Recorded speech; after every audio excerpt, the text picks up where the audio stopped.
So Naresh గారు అంటే మిమ్మల్ని కామెడీ వెర్షన్లో కొన్ని ఇయర్స్ మేము చూసాం. చిన్న బ్రేక్ తర్వాత మళ్ళీ ఒక ఛాలెంజింగ్ క్యారెక్టర్స్తో మా ముందుకు వచ్చారు. బట్ ఇప్పుడు బచ్చల మల్లిలో అంటే మేము ఆ కామెడీని ఏమైనా ఈ సినిమాలో చూడొచ్చా, ఎక్స్పెక్ట్ చేయొచ్చా? కామెడీ ఉండదండి. అంటే నా క్యారెక్టర్ కామెడీ ఉంటుంది, నేను చేయను. ప్రవీణ్ అండ్ హరితేజ ట్రాక్ ఉంటుంది, అనేది కామెడీ ఉంటుంది. వైభహర్ష ఉన్నాడు దాంట్లో, వాళ్ళు చేస్తారు కానీ నేను పర్సే ఆఫ్ కౌంటర్లు వేసి లేకపోతే నేను కామెడీ చేసి అది ఉండదండి. నా చుట్టూ జరుగుతుంటాయి. నా చుట్టుపక్కల జనరల్గా మన ఇంట్లో ఉన్నప్పుడు కూడా నండి ఒకటి సీరియస్గా ఉన్నా కూడా మన నార్మల్గా వేరే వాళ్ళు అందరూ రకరకాల మనుషులు ఉంటారు కదా, అలా ప్రవర్తిస్తుంటారు. బట్ ఈడ మాత్రం ఎప్పుడు అంటే నవ్వడండి. బేసిక్గా సినిమాలో నాకు తెలుసు ఒక మహా అయితే 3 సార్లు 4 సార్లు నవ్వు ఉంటుంది ఈ సినిమా అంతే.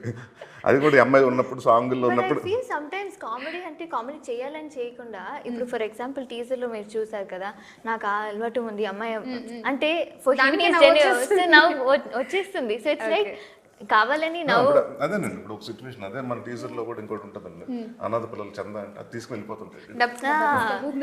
నేను ఫస్ట్ నాకు పెద్ద రియాక్షన్ ఏంటంటే నేను మనం ఆ రోజు లాంచ్ చేసినప్పుడు చూస్తుంటేనండి ఐ వాజ్ లైక్ అదేంటి హీరో మీద కోపం రా.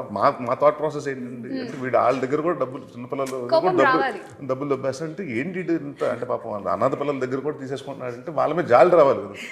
ఇమ్మీడియట్ గా నవ్వారండి. నాకు అర్థం లేదు అంటే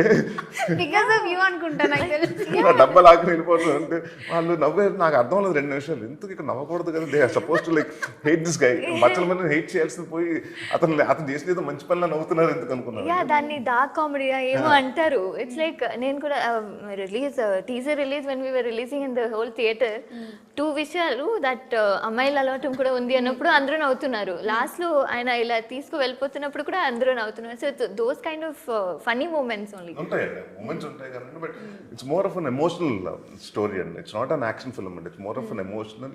అంటే మనం లైఫ్లో అన్ని ఎమోషన్స్ ఉంటాయి కదా, బాధ, ఏడుపు, నవ్వు, సంతోషం, దుఃఖం అన్ని మిక్స్ కలగడం ఉంటాయి. సో దాంట్లో కూడా హాస్యం ఉంటుందండి, అప్పుడప్పుడు ఉంటుంది. బట్ మొత్తం don't expect this film to be fun film.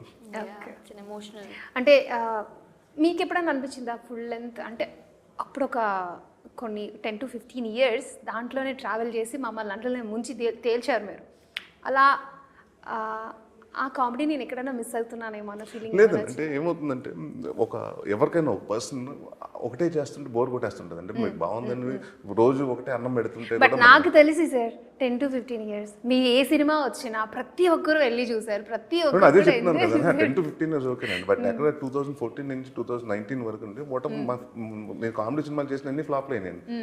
అంటే థియేటర్ మళ్ళీ అది టీవీలో బాగా చూసి టీవీలో హిట్ అంటారు, సినిమాలో అంటారు. అప్పుడు చూస్తుంటే చాలా మంది ఇప్పుడు కూడా మనం ఎవరైనా ట్విట్టర్లో పెడుతుంటారు, అన్న కామెడీ సినిమా చేయండి, ఎందుకురా మళ్ళీ ప్రాబ్లం చేయడానికి, కొంచెం కొత్తగా చేస్తుంటే ట్రై చేయండి అంటే. ఇప్పుడు వాళ్ళకి అంటే జనాలు అంటే సో డెఫినెట్గా అండి కామెడీ నేను చేయను కదా, బట్ కొంచెం గ్యాప్ ఇవ్వాలి. అంటే నేను నెక్స్ట్ ఇయర్ నాకు I'm doing 2 comedy films back to back మళ్ళీ కామెడీ చేస్తున్నాను.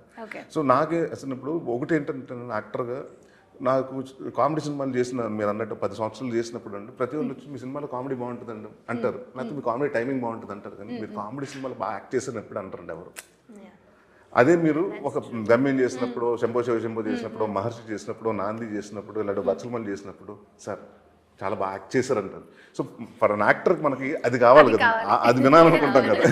సో అండ్ ఇంకోటి ఏంటంటే అంటే కామెడీ చేయటం చాలా కష్టమైన పార్ట్ అండి ఇండస్ట్రీ. అంటే నాకు తెలిసి యాక్టింగ్లో. సో ఎప్పుడైతే నవ్వించేవాడు అన్ని చేయగలుగుతాడు, అంటే నవ్వించేవాడు చాలా ఈజీగా ఏడిపించగలుగుతాడు కూడా. సో బట్ డెఫినెట్గా అండి. బట్ ఇప్పుడు ఒకప్పుడు కామెడీకి ఇప్పుడు మారిపోయింది ఏంటంటే now the generation has change, the writing has change, everything has change. ఇప్పుడు స్పూఫ్లు కానివ్వండి, మనకి మసాలా ఫ్లిక్స్ కానివ్వండి, అంటే అలా కదండి. ఇప్పుడు కామెడీ సినిమాల్లో కూడా లాజిక్ ఉండాలి అంటే అలా అడుగుతున్నారండి. అందుకని మనం ఇల్లాజికల్ సినిమా, కామెడీ సినిమాలో మీరు లాజిక్లు ఉంటాయి, మ్యాజిక్ని నమ్ముకోండి అంటే ఇప్పుడు అవన్నీ నమ్మట్లేదండి. ఆడియన్స్కి ఏంటంటే ఇప్పుడున్న ట్రెండ్ ప్రకారం కామెడీ చేయాలి. సో అలాంటి కథలు ఒక ట్రెండ్ ఓకే చేసుకున్నానంటే. సో డెఫినెట్గా నెక్స్ట్ ఇయర్, ఎందుకంటే వరుసగా ఇప్పుడు ఉగ్రము అన్ని కొంచెం సీరియస్ సినిమాలు అవుతున్నాయి కాబట్టి మళ్ళీ కొంచెం కామెడీ చేస్తానండి. సో నాకు కూడా ఏంటంటే ఆ గ్యాప్ ఉంది కాబట్టి మళ్ళీ 4-5 years నుంచి చేయలేదు కాబట్టి మళ్ళీ వస్తే ఈసారి ఎక్స్పెక్టేషన్ ఎక్కువ ఉంటుందండి. ఆ ఎక్స్పెక్టేషన్ రీచ్ అవ్వాలి, అదో భయం ఉంది మళ్ళీ. ఎందుకంటే కామెడీ అన్నది నా స్ట్రాంగ్ ఫోటే అండి. సో అది మళ్ళీ దాంట్లో నుంచి వచ్చినప్పుడు అండి డెఫినెట్గా గట్టిగా ఉండాలి సార్. ఓకే. అంటే ఈవెన్ మహర్షి సినిమాలో మీ క్యారెక్టర్ చూసినప్పుడు అరే నరేష్ గారు ఈ క్యారెక్టర్ చేస్తున్నారు, అది సంథింగ్ ఏదో ఉంటుంది అంటే మీరు ఆ మల్టీ స్టార్ లైక్ అలా యాక్ట్ చేసినప్పుడు కూడా చాలా చూజీగా అంటే మీ క్యారెక్టర్కి మంచి వెయిట్ ఉన్న క్యారెక్టర్స్ చూస్ చేసుకున్నారు. సో అలాంటివి ఫ్యూచర్లో ఉంటాయా? డెఫినెట్గా అండి. ఇప్పుడు నాకు ఆల్వేస్ ఫర్ మల్టీ స్టార్ అండి. నేను శర్వాతో గమ్యం చేసినప్పుడు కానివ్వండి, రవితేజ గారితో శంభో శివశంభు చేసిన కానీ, మహర్షి మహేష్ గారితో మహర్షి చేసినప్పుడు కానివ్వండి, మొన్న నా స్వామి రంగాలు నాగార్జున గారితో చేసినప్పుడు మనకి ఉండాలండి. అంటే ఈక్వల్ అంటే జనరల్గా వెళ్ళాం ఏదో వచ్చేసాం అని కాకుండా అంటే క్యారెక్టర్ ఆర్టిస్ట్ అయిపోకూడదు. అంటే అంటే నేను తక్కువ అంటలేదు, ఏదైనా మనకంటూ వెయిటేజ్ ఉండాలి కదండి. అంటే సో అలాంటివి ఉన్నప్పుడే అసలు యాక్టర్గా మనం ప్రూవ్ చేసుకోవాలి.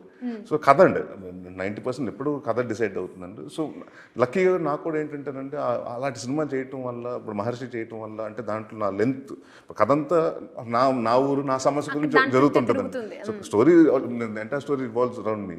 సో అలాంటి దాని తర్వాత మహర్షి తర్వాత చాలామంది ఏంటంటే అప్రోచ్ అవ్వడానికి అంటే ఇతనికి మంచి క్యారెక్టర్ లేకపోతే చేయడు అంటే ఆడియన్స్ అది మన మేకర్స్లో కూడా వచ్చిందండి. నరేష్కి చేస్తాడు డెఫినెట్గా, is open for multi star, but ఆయన క్యారెక్టర్ సాలిడ్గా ఉండాలి. బట్ నా క్యారెక్టర్ సాలిడ్గా ఉంటే సినిమా కూడా బాగుండాలి కదా. ఇట్ హాస్ నాట్ అంటే ఇప్పుడు జనరల్గా నా క్యారెక్టర్ సాలిడ్గా ఉందని చేయకూడదు కదండి. సో డెఫినెట్గా నాకు I would love to act with all the actors.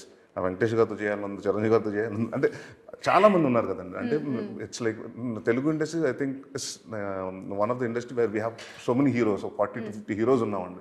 So I want work with each and every hero.